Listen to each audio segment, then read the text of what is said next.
هذا الفهم للثقافات والأديان.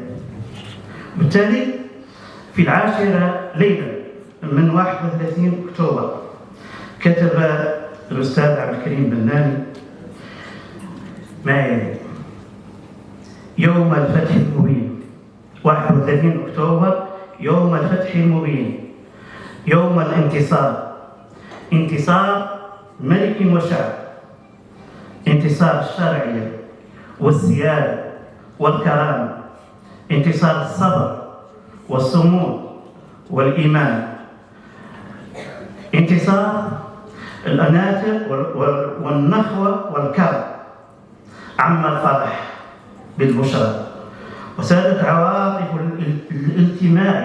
الانتماء وعقيدة الوحدة، وتجديد لم الصفوف لبناء المستقبل المشرق. ملاحم ملوك المغرب العظماء تتوالى وتتجدد، تبدع وتلهم.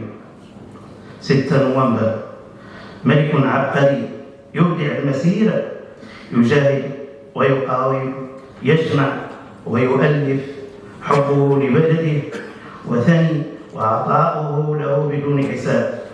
31 أكتوبر، ملك النجاحات والإشراقات، يكتب تاريخ المملكة الحديث بذكائه الهادئ وأناقته الفكرية الرفيعة وعمق رؤاه المستقبلية وثباته في عشق بلده وشعبه وقوة إيمانه بالله العلي العظيم وتشبثه بجده الرسول الكريم.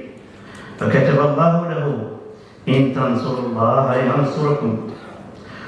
ولدت اليوم من جديد، عمري 50 عاما، سماني ملك الانتصار.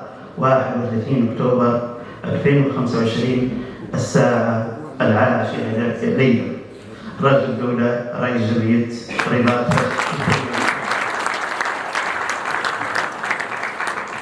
فأدام الله علينا مثل هذه القامات من مغربنا العزيز تحت القيادة الرشيدة لجلالة الملك حفظه الله ونصره. والسلام عليكم ورحمة الله.